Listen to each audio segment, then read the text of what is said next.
Hello and welcome. Hello. It is another Mars Day and a new month. It's August the 1st, 2023. I'm still kind of cleansing my space, so that's what I'm doing. So taking time to come into the time and space. We're entering a new month. It's a full moon.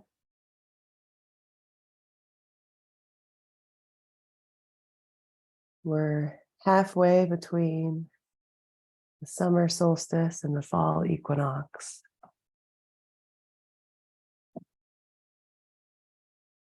Well, we're getting there. All right. So, welcome.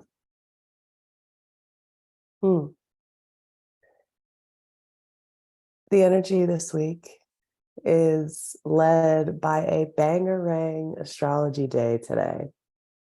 We have a full moon in Aquarius today that we're going to feel and work with all week.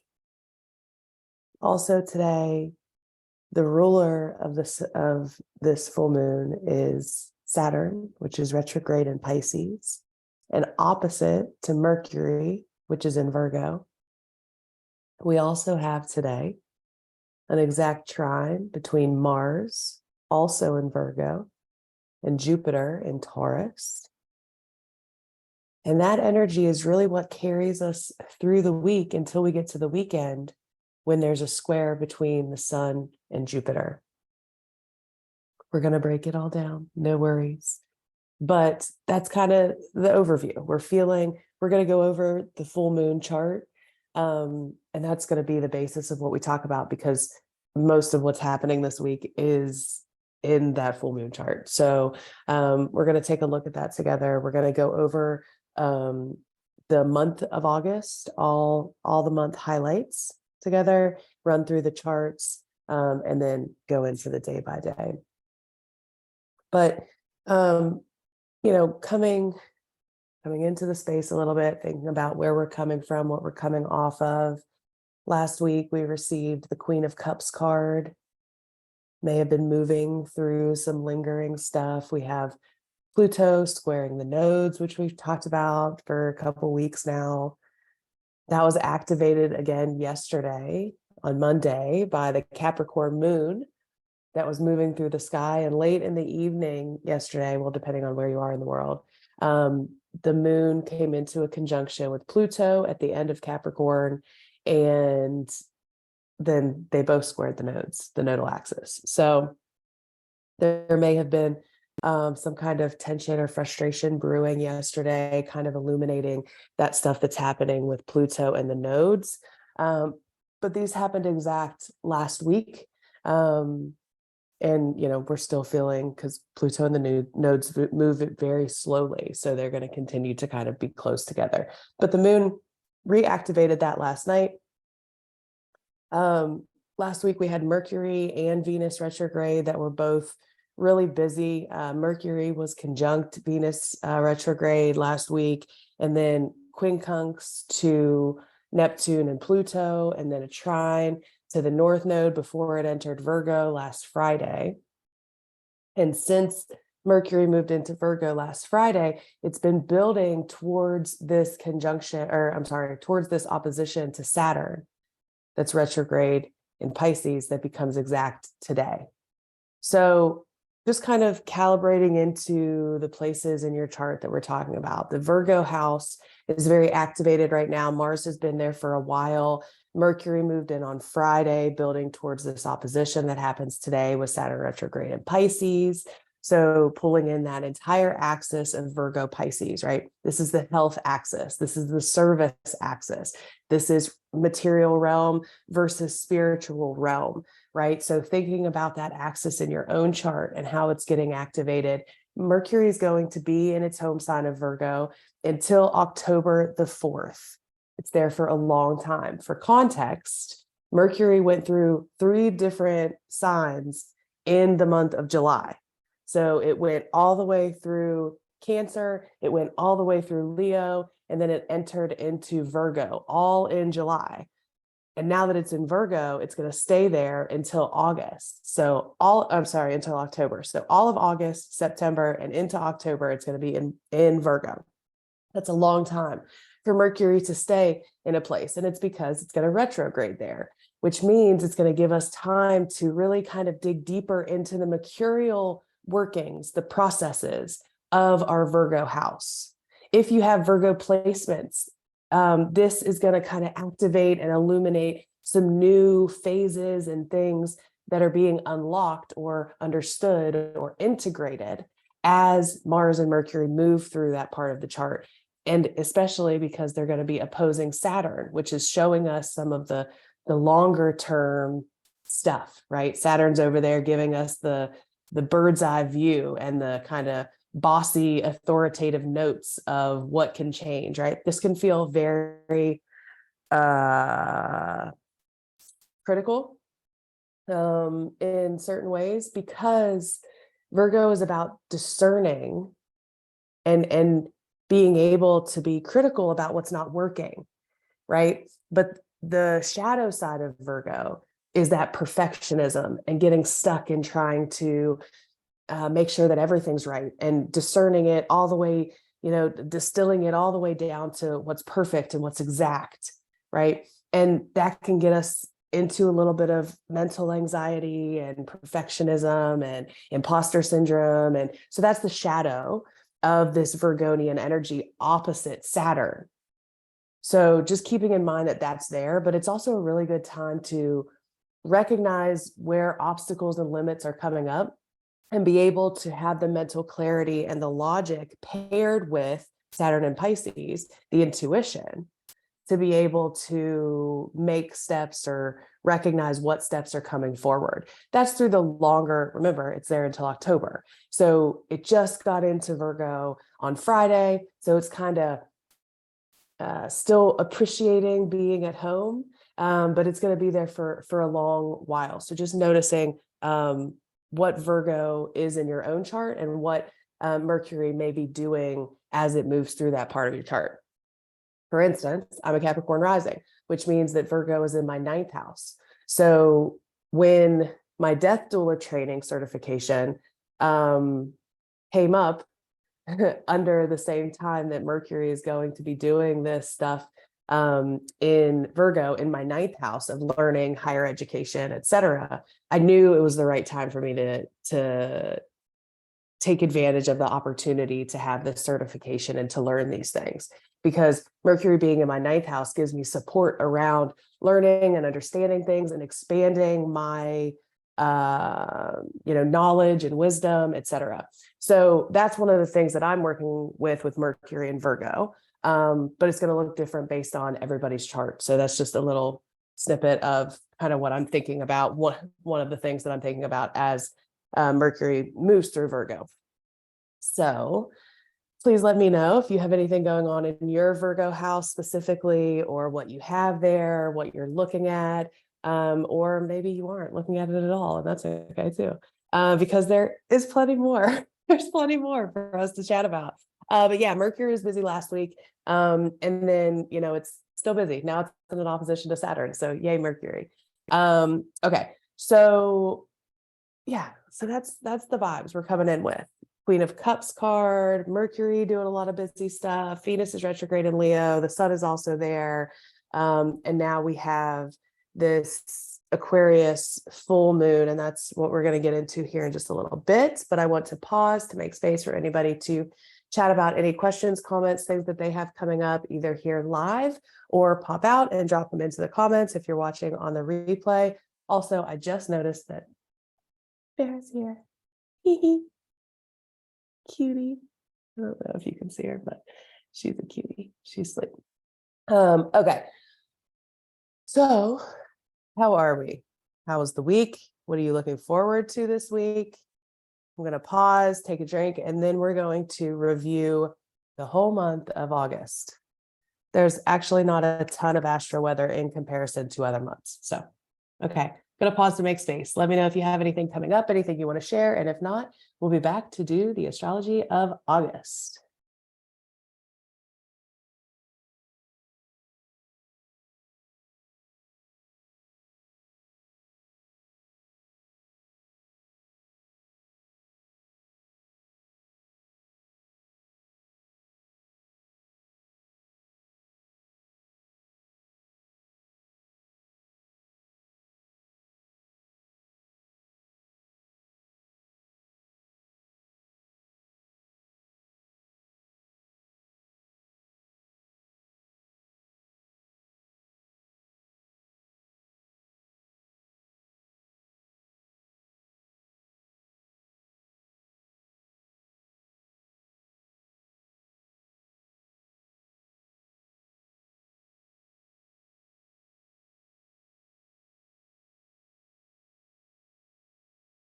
Yeah, so from the chat, I'm so tired. So just so tired.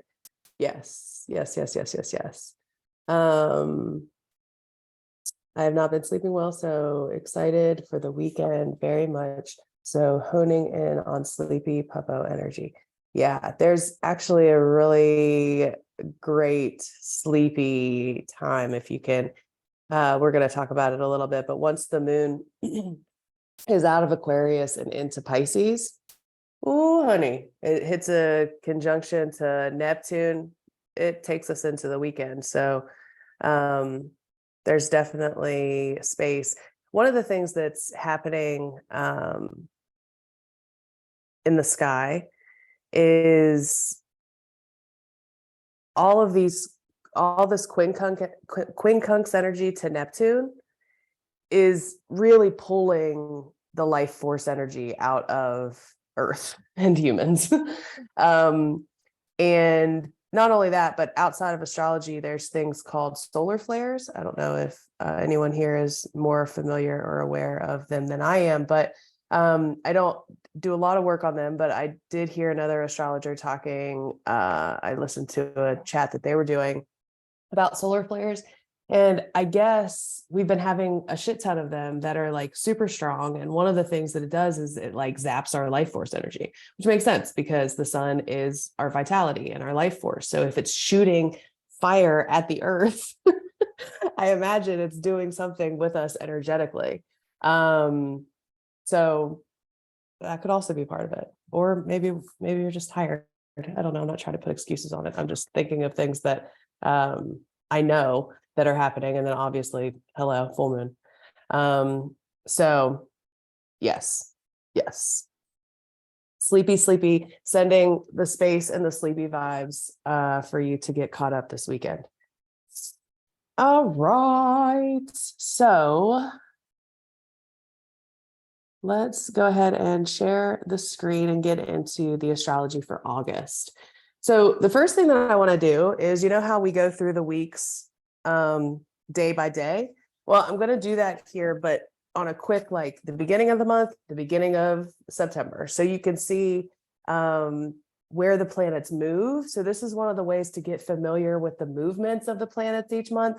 So that when I say things like, Mars is moving, into a new sign, that doesn't happen every month. Or if I say, Venus, Mercury is here until October, you start to get into a rhythm of what the planets are doing. So when they're doing things that aren't normal, you start to like pick up on that as well. And astrology is a study, it's a practice, it's a school, like this is not stuff that you're going to pick up easily or whatever. That's why I'm here. Right. So ask your questions. Feel free not to use any of this extra stuff, but this is here if you want to pick it up and utilize it.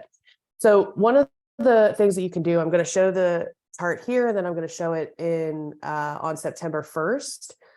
So we'll do it a couple times here just so you can see. But like I normally will, when I was first doing this to like start, I would look at just one planet at a time, right? Because if I do the whole chart, it can be a little bit overwhelming. So if we just start with the sun, we see that on today, August 1st, the sun is at 9 degrees of Leo. And if I skip ahead, so the full month, we start September with the sun at 8 degrees of Virgo. So back to today, 9 degrees of Leo. So the sun moves moves 1 degree a day, right? So 9 degrees today, by the end of the month, it's going to be into Virgo. Okay. Then we can do the same thing for Mercury. So if we find Mercury today, it's at 4 degrees of Virgo. So Mercury is the one that has the little winged horns on top. So that's where we are today. And then we find Mercury on September 1st at 18 degrees. It's turned retrograde and it's still in Virgo. So then we know that during this month, Mercury is going to station retrograde. It happens on the 23rd, but we'll talk about that later. But so anyway, you can find any planet that you want to and look at it here, right? So find the planet you want, looking at it, got it, you see it, great. Then we go ahead, boom. So by the end of the month, this is where that planet's going to be, right?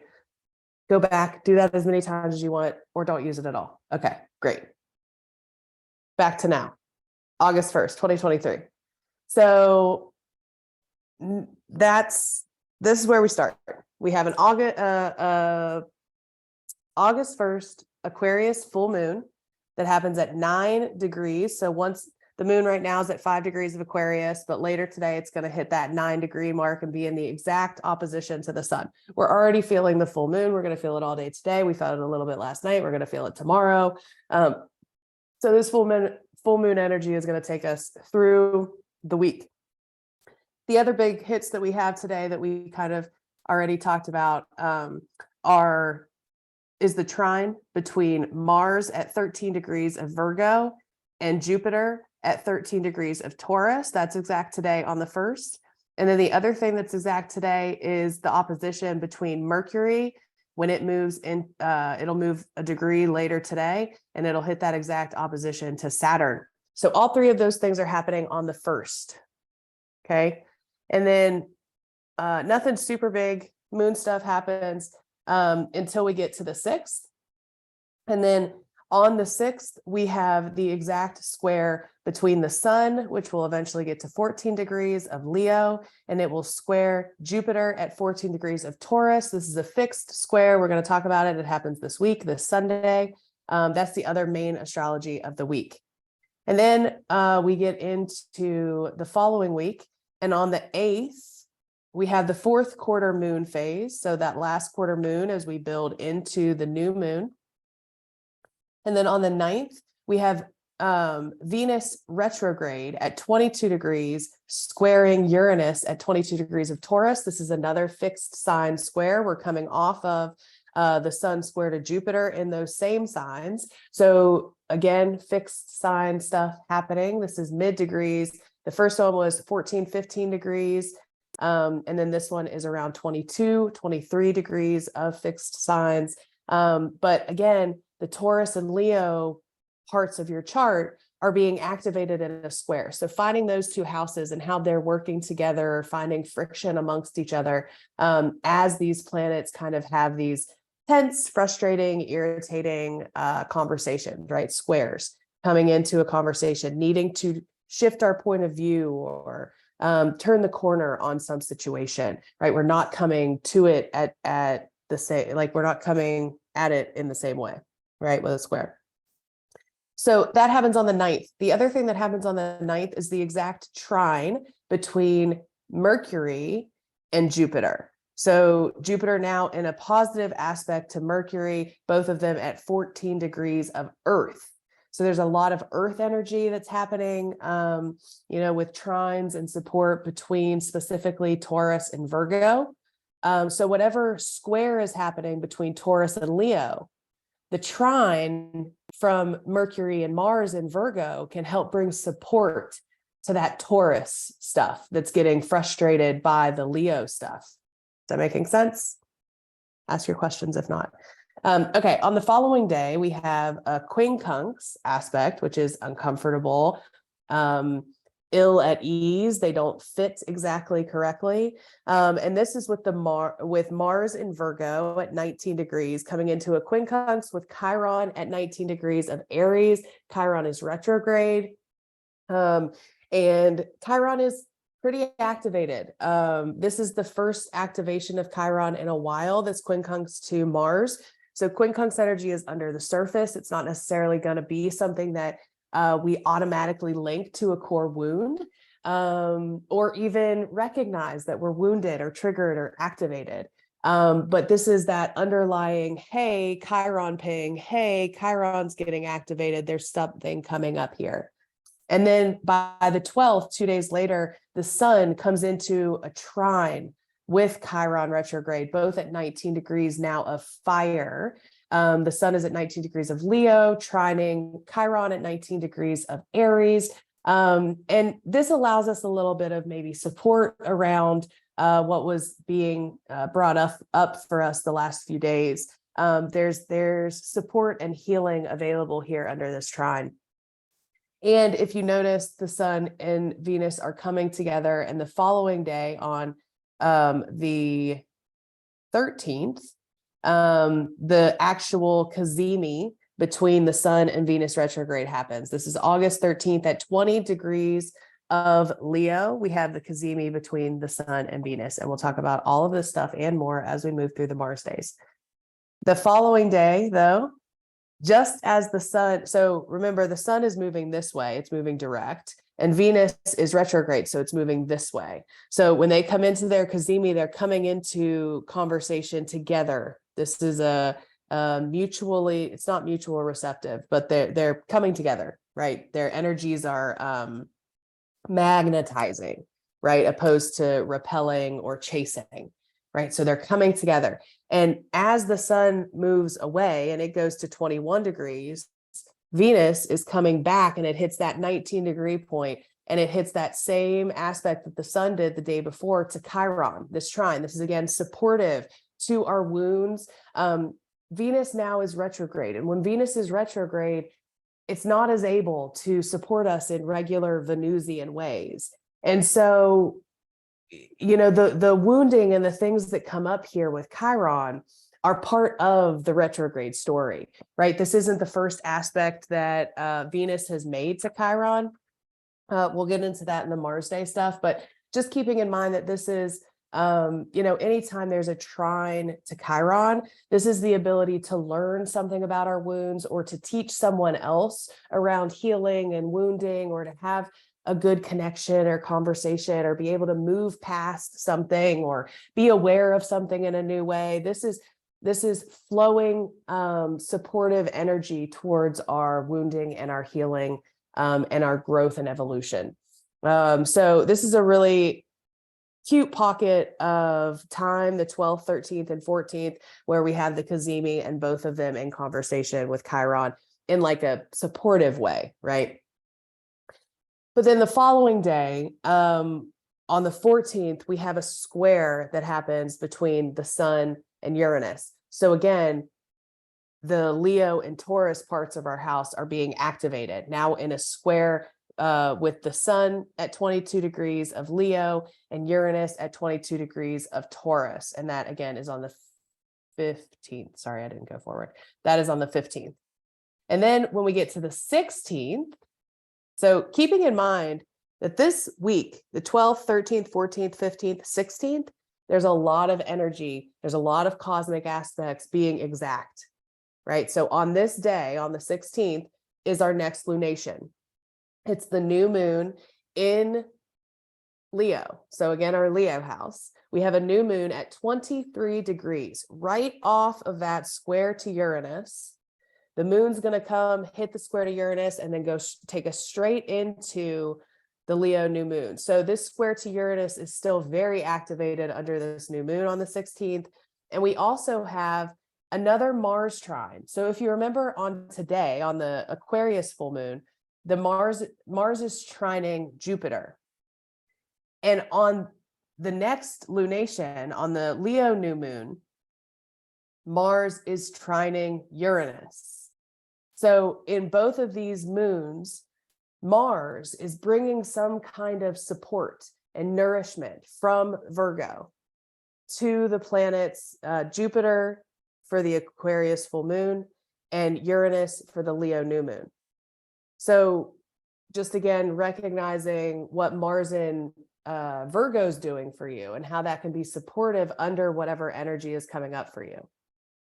So on the 16th, we had the Leo new moon squaring Uranus. We have Mars trining Uranus at 22 degrees of Earth. And we also have a quincunx now with Mercury quincunx Chiron. So Chiron's still here. So this is 1, 2, 3, 4. This is 4 aspects to Chiron within a week, right? So this week between the 10th and the 16th, Chiron's super activated in the sky. And so we have Mercury, quincunx, Chiron on this day as well. So 16th is a pretty big day, but that week generally, it's a new moon. So I imagine by new moon time, there's been a lot happening, right? So new moons are often low energy, quiet, but this one is square Uranus. So it's a little chaotic, a little disruptive, maybe bringing us some kind of innovation or breakthrough that's been needed, especially with that trine from Mars, bringing some kind of action to the breakthrough, the liberation, the freedom that we're seeking. So a lot more to say about this new moon, but we'll get into that another time. And then we have a couple days that are a little less rambunctious. But then by the 19th, we have the sun coming into a trine to the north node. So the sun now is getting to the end degrees of Leo. The nodal axis has gotten now to 26 degrees of Aries and Libra. And so the moon is hitting a trine to the north node on this day, followed by a quincunx on the following day to Neptune, and then a quincunx to Pluto. So now that yod that we talked about, Venus making, and Mercury also made it to Pluto and Neptune. Now the sun is making it, right? So now the sun is making that same uncomfortable, faded, very spiritual aspects with Neptune and Pluto, which are our outermost planets, right? So bringing in a lot of really deep, transformative awarenesses and information and spiritual connection to the process. These yods are also draining our energy. That's what I mentioned earlier. So as we have, anytime a planet is connected to Neptune, Neptune is like a sieve, right? And it's just going to pull the energy, right? So anytime Neptune is connected to the sun is our life force, our vitality. So we can imagine some kind of tiresome times as we get into some of these quincunxes. So on the 19th, we had the sun trining the north node, and then we have on the 20th, the sun quincunx Neptune. The following day is the sun quincunx Pluto. So those are all happening. And on that same day, Mars, now at 26 degrees of Virgo, is quincunx the north node. So more quincunx energy, which I talked about a little bit last week. And then I noted also in the grand aspects Patreon question video that I did, you can type into the search bar on Patreon grand aspects or check last Mars Day. And I put the link in the comments and in the description. I talk a little bit more about a yod aspect, but I don't talk a lot about it because there's so much to say about it. And, at the end of the day, they're uncomfortable because they're not based in reality. They aren't based in what we can see. They're uncomfortable shifts. They're awarenesses that come that make us uncomfortable with life. But they're known to be spiritual, right? And faded. And the things that we learn under them are deeply important to our core and our soul. But sometimes our human experience is like, what the heck? So, quincunxes are difficult. It's those things that we try to make fit, but they just don't fit. And it's like, part of us is like, but it needs to fit. It should fit. And maybe the answer that comes with a quincunx is that it's not the time for this to fit, right? And there's past lives come in, intergenerational energy comes in. It's a lot to handle on a general basis, which is why I struggle to like talk about it generally, because I would want to see the whole chart and I would want to see what planets are doing in your own chart and all this stuff, right? Because it's not, quincunxes aren't quote unquote major aspects. They're not Ptolemaic aspects, which aren't traditional aspects. They're more mystical and spiritual and show us kind of the stuff that's underneath the material experience. And so, when the quincunx, which is another reason why they're so exhausting, because our human bodies don't understand how to understand or deal with or navigate these energies. Don't know if that was helpful, but that's some more on quincunx Yoda energy. But that's happening the 20th and the 21st. We're feeling a lot of that like undercurrent uncomfortability. This is an itch you can't scratch. This is something that you're trying to make fit that you realize just, okay, this isn't fitting, or it's not fitting right now. And so, there may be adjustment that needs to be made or space that needs to be taken.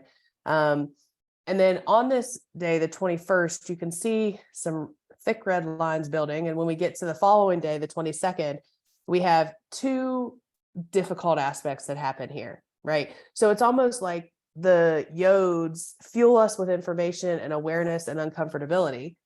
And if we aren't able to express it, figure it out, move the energy, then on this day, on the 22nd, there is tension. It is thick.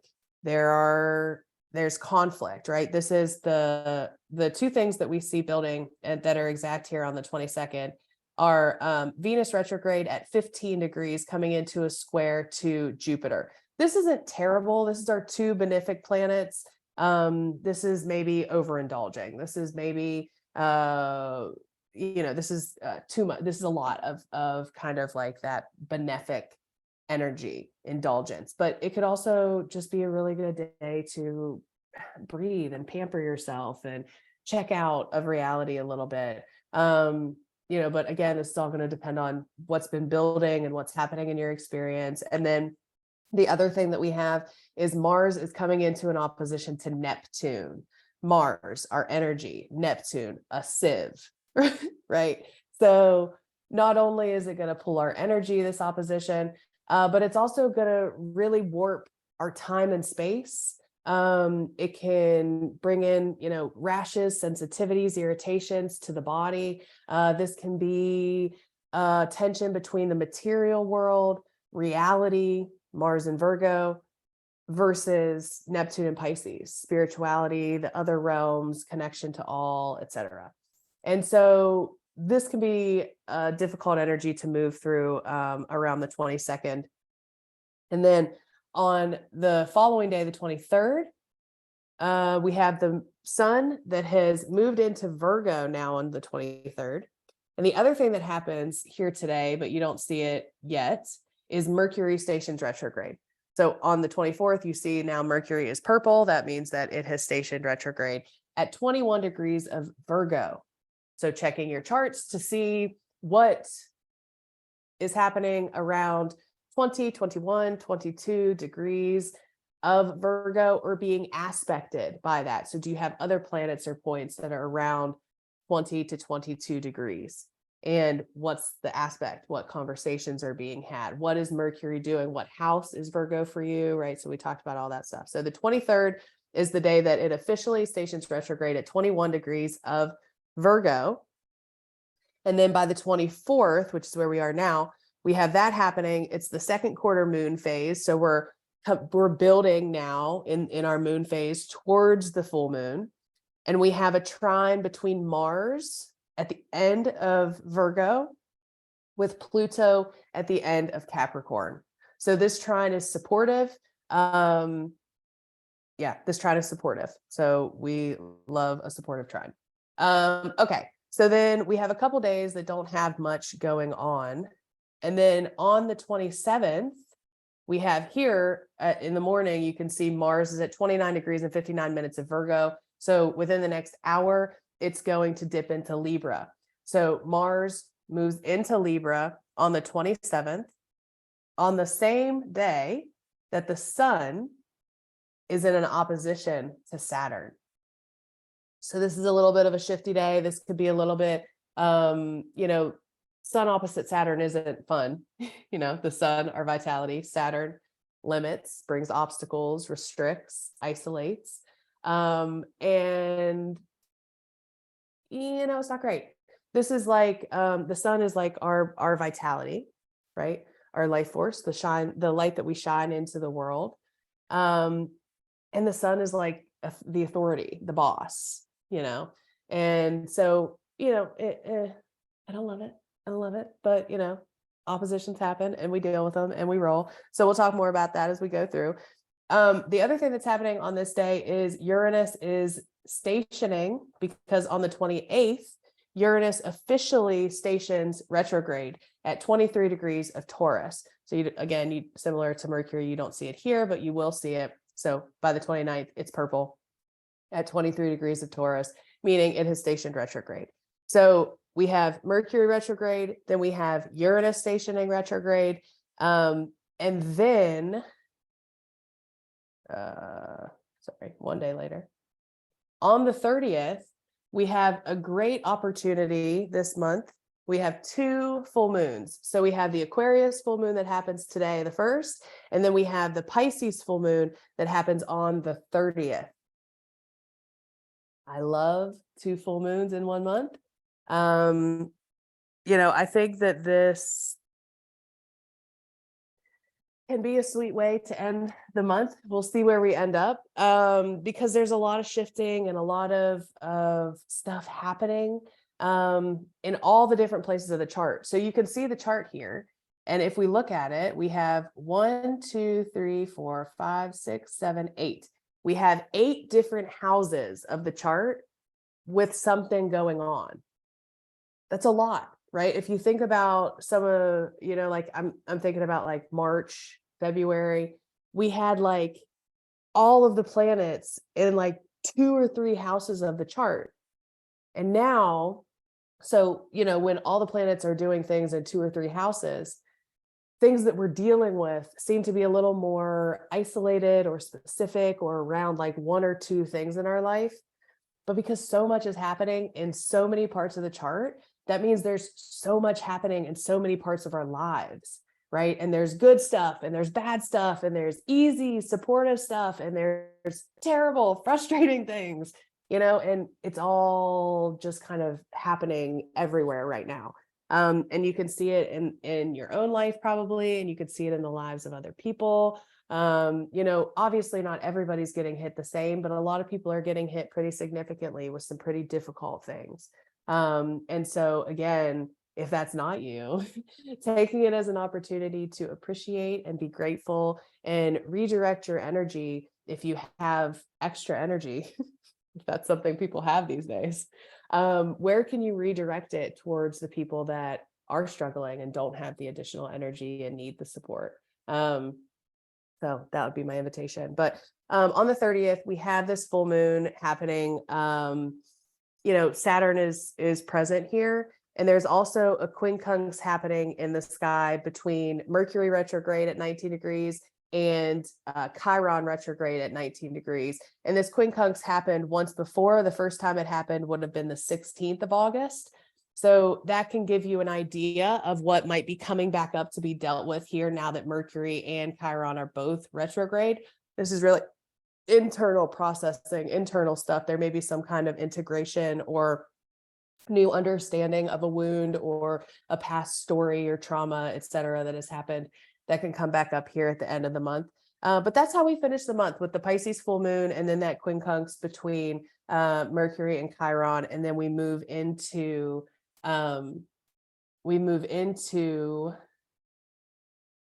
September with a quincunx building with Mars and Saturn off of that Pisces full moon. So, okay. That was a lot. The highlights. We have lunations on August 1st, Aquarius full moon.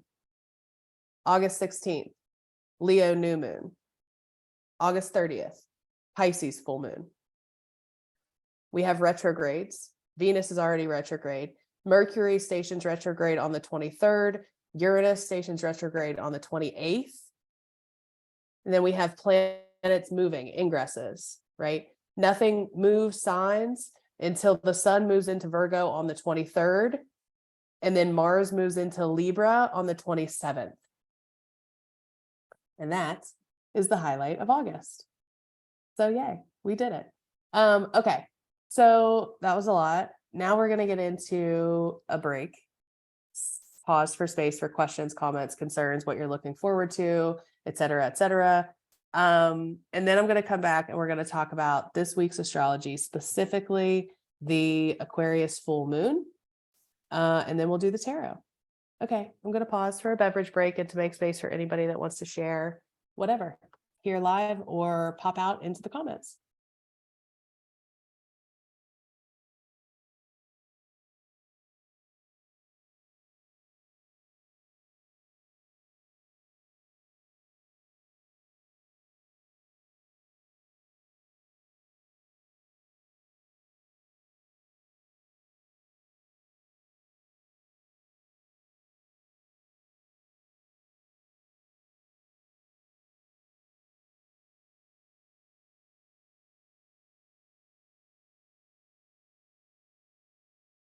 Okay, so as I clear the space a little bit,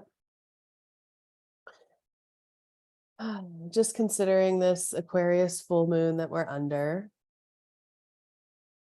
Aquarius is ruled by Saturn, which is retrograde in Pisces, pulling in a little bit of spirituality under this full moon. When we think about an Aquarius full moon, we think about the sun in Leo, the moon opposite it in Aquarius. That's what makes a full moon, right? The opposition of the sun and the moon. And so we're seeing and feeling the entire spectrum of that axis, of that Aquarius Leo axis, right? Leo being the self, the center of the universe as we see it, right? The sun rules Leo. So it's the self, the center. And then Aquarius is the group, right? It's the entirety. It's all of the collective. It's all of humanity. It's large groups, right? So where we sit within the larger group often comes up under full moons like this, where we belong or if we belong, right? How our uniqueness fits within the larger group. And with all the Virgo energy that's happening in the sky, it might bring a little bit of criticalness to how you fit, right? It might make us feel like we don't fit, or that, Leo's very creative, right? But with this Virgo energy, we might find it difficult to be creative if it isn't perfect, or if it isn't right, or if we aren't to a certain point, right? And the invitation under this full moon is to create it anyway, right? To do it as you are, right? But that can be difficult under this moon because we have Venus retrograde and the sun in Leo, which is very aware of being perceived. And we have Mars and Mercury in Virgo, very aware of what isn't perfect. Right, so that can be difficult to hold under this moon. Questions like, do I belong here? Right, whatever that group is that we're trying to fit into. Right, this is the creative, Leo, and the outsider, Aquarius. So we're figuring out with a full moon that balance of that axis in our own chart. Right, self versus group, creative versus outsider, etc. The Aquarius full moon often brings up things around, well, we've seen a lot happening with aliens, right? But also humanity in general, the power of our intellect, right? The Aquarius is an air sign. It's the mind, and it's the highest mind. It's the highest of the air, right? Because it's the most transpersonal. It's gone the whole way through the zodiac to get to the last little bit of intellect, the last air. So it brings in all of this wisdom from, that's why Aquarius gets known as like innovative and out of the box thinking, right? Because it's the power of the mind in Aquarius can be super out there, right?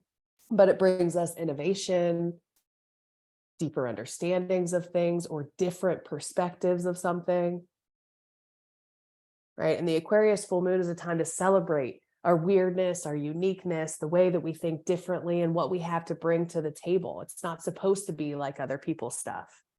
But with all of this Leo energy, it might feel uncomfortable not to fit in or not to, look like a certain way or a certain thing.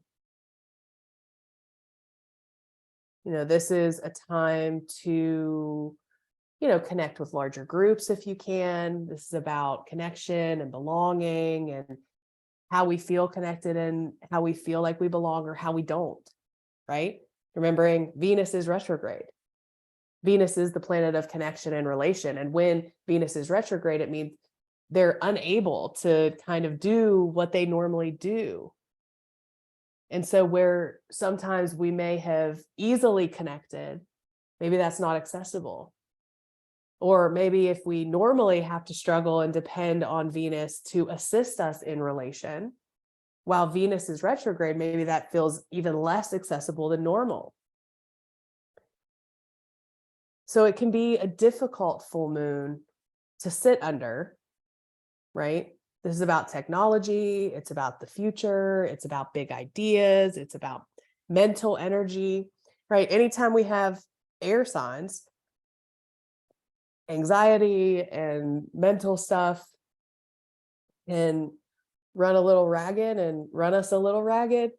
The other thing that we have here is, there's a lot of energy that wants us to connect and converse and be social, but there's also a lot of energy that makes it really difficult or really frustrating or not necessarily go smoothly, right? Because we had the ruler of this moon. Let me pull up the chart. Sorry, I'm getting ahead of my stream of thoughts.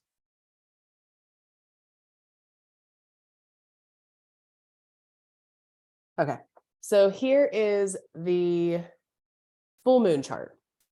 Okay, so I don't have oppositions to the moon, but I can put them in really quickly. Okay, now you can see the opposition with the sun and the moon, but we also have an opposition happening between Saturn, the ruler of this full moon, and Mercury. And so with that opposition brings more of that difficulty to connect or, over scheduling, right? This is Mercury. So our schedules, our conversations, and Saturn, difficulty, limitations, obstacles, right? So I've made a quick list of some of the ways that this energy can show up. Delays in technology or communication with Saturn and Mercury. Sad and depressed and anxious, right? Because Mercury is the mind and Saturn is all of those things. Isolating, critical. We could have overscheduled or overbooked or feel like we're stretched really thin. This is hard conversations or difficult mistakes that we have to deal with. This is tension between stories or narratives. This is tension between my story and the story that someone else is telling, right? Like, where does the truth lie? Kind of energy. This energy is really good for decluttering, budgeting, planning, slowing down, right? So it's a full moon, which often makes us feel like we have more energy than we do have. And so this opposition between Saturn and Mercury invites us to slow down on our communication, on how much we're socializing, on how much we're trying to do mentally, to breathe, right? Because this opposition isn't easy. It makes conversations a little bit difficult, a little bit tense, sometimes for no real reason or none that we can recognize, right? And so if we can lean into the budgeting and the building of the plan, that's what Saturn and Mercury do well together, right? They build structure, they build a plan, they get rid of excess, they edit, they declutter, they clean, they organize, right? But remember to go slowly, right? Because it's an opposition. So we don't want to take our overwhelm in one place and put it into overwhelm of now I got to make a budget, right? It's a very slow, it's a reminder to slow down, consider what obstacles and frustrations are coming up and how can you re-navigate the energy in ways that Saturn and Mercury work well together, right? Which is the structures, the planning, the, mature conversations, right? If you're getting into conversations that feel petty, check out. Like, okay, this isn't not the day, not the day, right? Because it can escalate really quickly and just get, it's just because the other thing that's happening on this day is a trine between Mars and Jupiter, which is big and loud. And so if we have this opposition happening in the way that we're connecting and communicating, and then we have this big, loud, preachy, it's fuel. It is fuel, and we do not want it. We do not want it. So don't try not to get into the petty Betty stuff this week because it can get really loud, really aggressive, really reactive, really quickly. So there's that on that. Yes. Yeah, in the chat, decluttering, you say, I literally told my partner this morning I needed to clean my pigsty of a room. Perfect. Yes, it's a great week to just get rid of stuff, to clean it up, to make it feel a little more clear, right? Aquarius is an air sign. So make your space whatever that feels like for you, right? Like maybe you're not somebody who likes piles, but what is organization to you? What is decluttering to you? What does a plan look like for you, right? Okay. So yeah. So the other thing that this full moon is doing is it's coming into a square to Jupiter. So we're not feeling it quite yet. The square to Jupiter from the sun happens exactly over the weekend, right? But the moon will hit it first a little bit later today after the exact full moon. Then later this evening, the moon will hit that square to Jupiter. And then over the weekend, the sun will hit that square to Jupiter. So whatever is building with that square is going to last kind of all week long. This is really expansive. I don't hate this square. I mean, it's a square, so it's tense. But one of the things about squares are they help us evolve. They help us move past something because it's like we are able to feel and we know that this isn't working, right? But with the sun and Jupiter is opportunities, right? So this is expansive. This is bigness of our feelings, of our experience, of our ideas, right? This, again, kind of plays into feeling like we've taken on too much, maybe we've scheduled too much, or maybe too much is happening all at once. Could be the feeling of this square as well. But it can also be super inspirational, right? There's a lot of hope that can come up under this.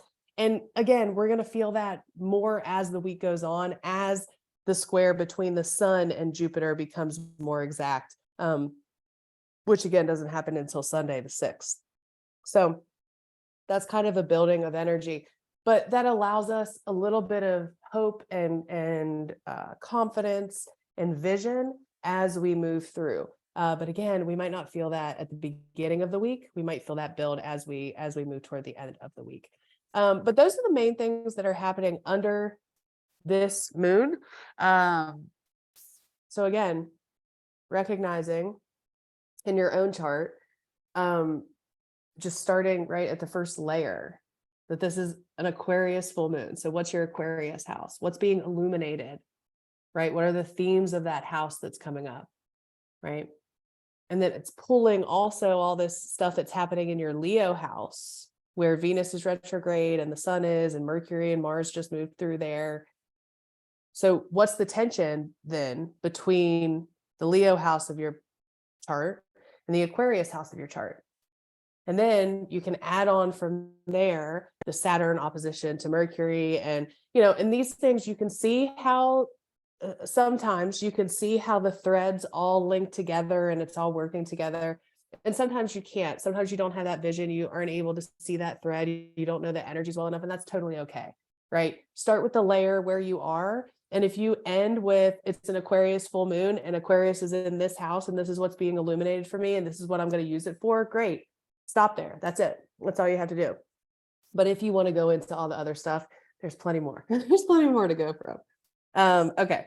So this is that chart. Let me check my notes and make sure that I hit most of everything that I wanted to.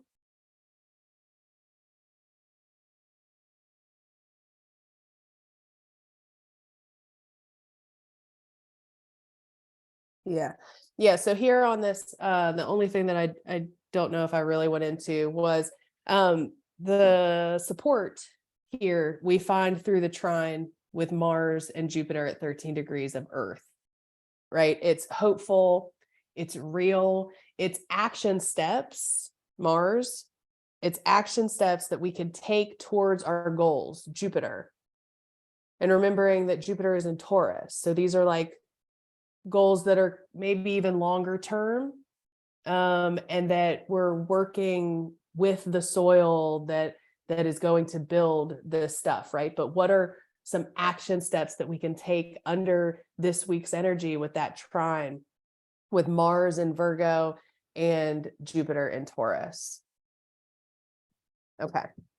All right, so let's get through to the rest of the week. So let's do the run through of the day by day for the week. So this is Tuesday, Wednesday. Oh, I'm sorry. Before I do that, let me take out the moon stuff because that could make it feel like a lot. Okay. All right. So here is Tuesday, Wednesday, Thursday, Friday, Saturday, Sunday, Monday. Okay. So if we go back to, so here's the first, this is the day where all the things are happening. And then we get into Tuesday and we're feeling all the things still, right? We have the moon in Aquarius still. It's going to hit an opposition to Venus retrograde on this day. So on Wednesday, we're still feeling the moon stuff. That opposition to Venus retrograde can bring us some kind of test or obstacle around what Venus is doing, what that retrograde cycle is for you. So just being aware that the moon, our internal world, our emotions, may come up to some kind of obstacle around our values on this day. Paying attention to what that is can help you piece together what your Venus retrograde story might be. And then on August 3rd, this is Thursday, this is Jupiter's day. We have the moon now is in Pisces. So it's coming into a conversation and a conjunction with Saturn in the morning. And then later it's going to hit that opposition to Mercury. Remember, Saturn and Mercury were opposite on today during the Aquarius full moon. So now as the moon moves through, it's going to hit that same opposition to Mercury and come into a conversation with Saturn. So illuminating that opposition again, and maybe pulling in some of the same themes or similar themes to what came up under the moon. The other thing about this is remembering that the Virgo and Pisces axis of your chart is about the material realm versus the spiritual realm, our material service versus our spiritual service, right? This is intuition, Pisces versus logic, Virgo, right? And it's the blending of the two. How are we working with both of them to have this holistic human experience, right?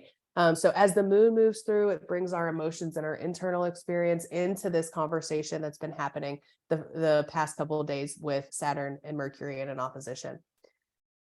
The moon moving through Pisces also reactivates the trine that is still pretty close between Jupiter and Mars. So you can see there's still 1 degree within 1 degree of each other. So this is still here, but the moon is going to come through Pisces later on Thursday and hit into a sextile to Jupiter.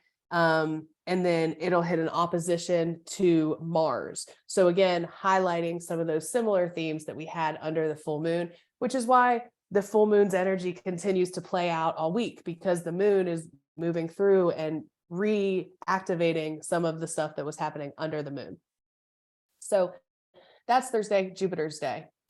And then on Friday, Venus's day, we have the moon. Okay, so here is where we talked about sleepy, dreamy vibes.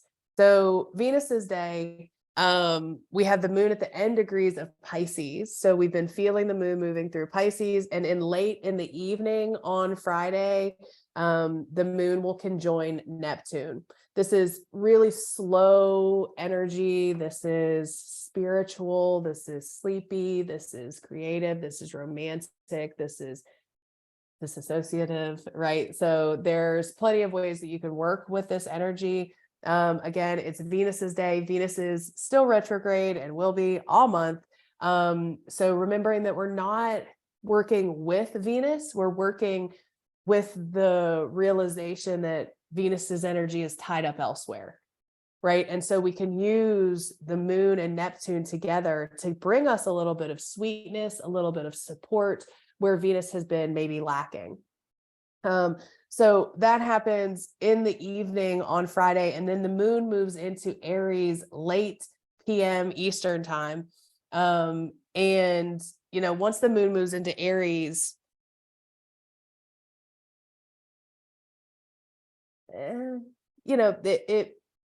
we start to get an influx of fiery energy, right? So through the weekend, we have a lot of fire energy. There's a lot of fiery, creative, passionate, adventurous, energizing energy. So on Saturn's day, on Saturday the 5th, we have the moon now has moved into Aries, and it's going to trine the sun in Leo. So a fire trine. This is energizing. This is adventure. This is fun. Take time throughout this weekend to allow your passions to be passionate, whatever that looks like for you, if and when you have the time and space and energy. So we have that trine with the moon and the sun. So this has all been, I don't know if you've noticed, but this has all been moon stuff, right? Since the 1st, we don't have any exact aspects of stuff until the following day, which is the sun's day. And we had the moon at the end degrees of Aries.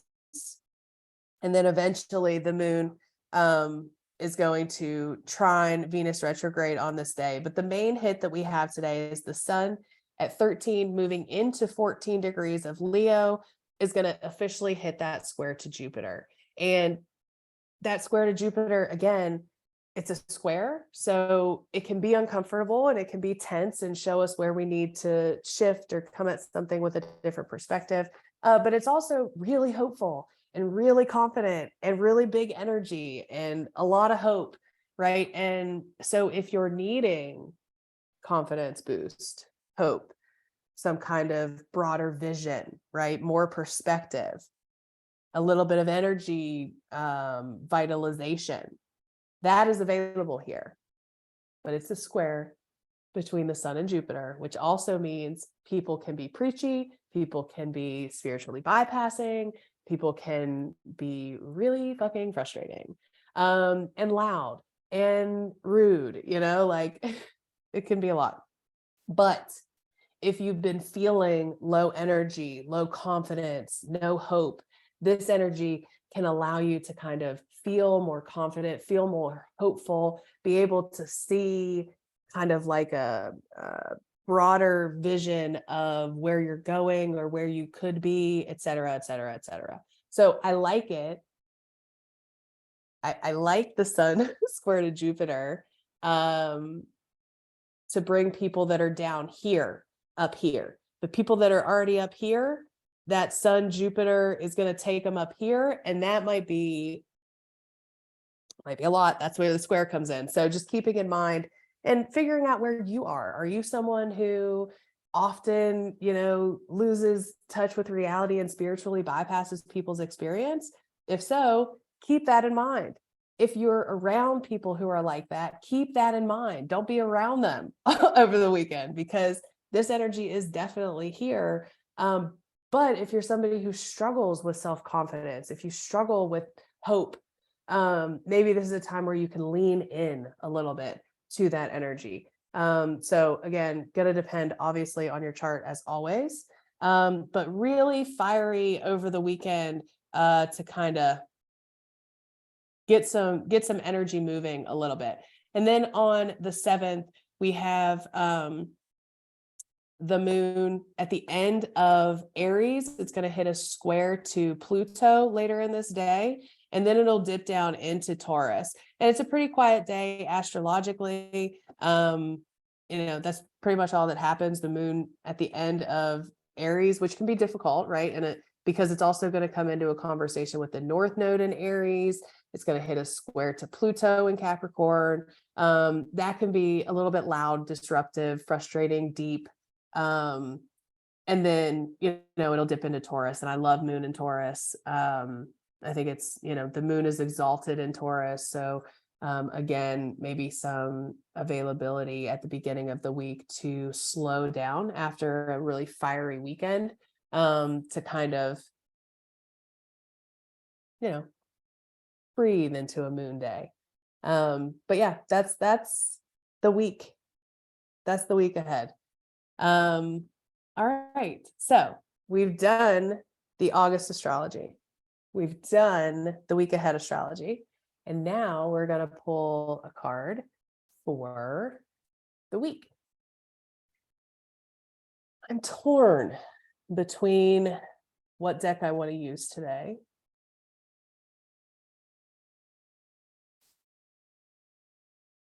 Okay, let me take a second and breathe.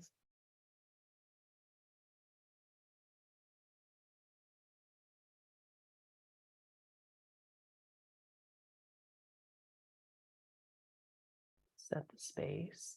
Oh, yeah. After the astrology, feel free to share, ask any questions, let me know what's coming up for you, either live or pop out and drop it into the comments. Taking a minute now just to prepare for the tarot of the week ahead. Card of guidance and support.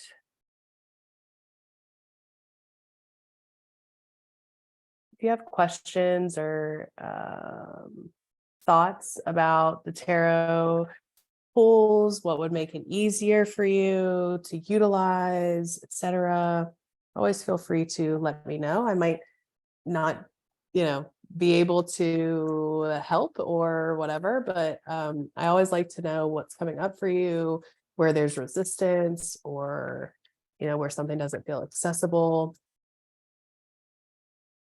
And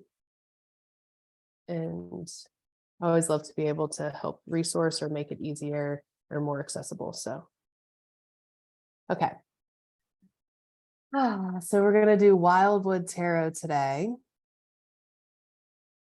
And we're just thinking about this Aquarius full moon and everything that's coming up under this energy. We're just looking for a card of support and guidance for the week ahead. As things come up, an energy to ground into, to learn from, to work with.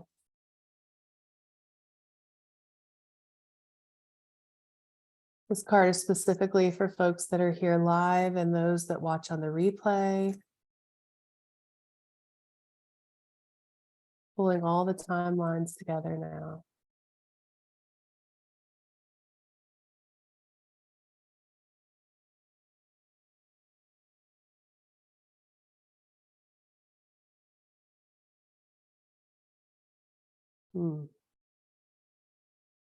We get the Swan, the Queen of Arrows, which is the Queen of Swords in tarot. Just noticing what comes up for you, what sticks out in the card, what thoughts, what resonance, what resistance comes up for you. colors, feelings, memories, people.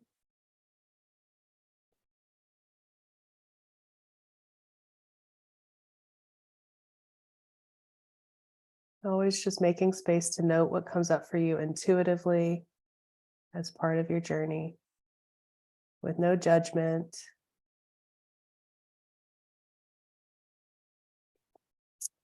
I will post more about this card on Patreon as always.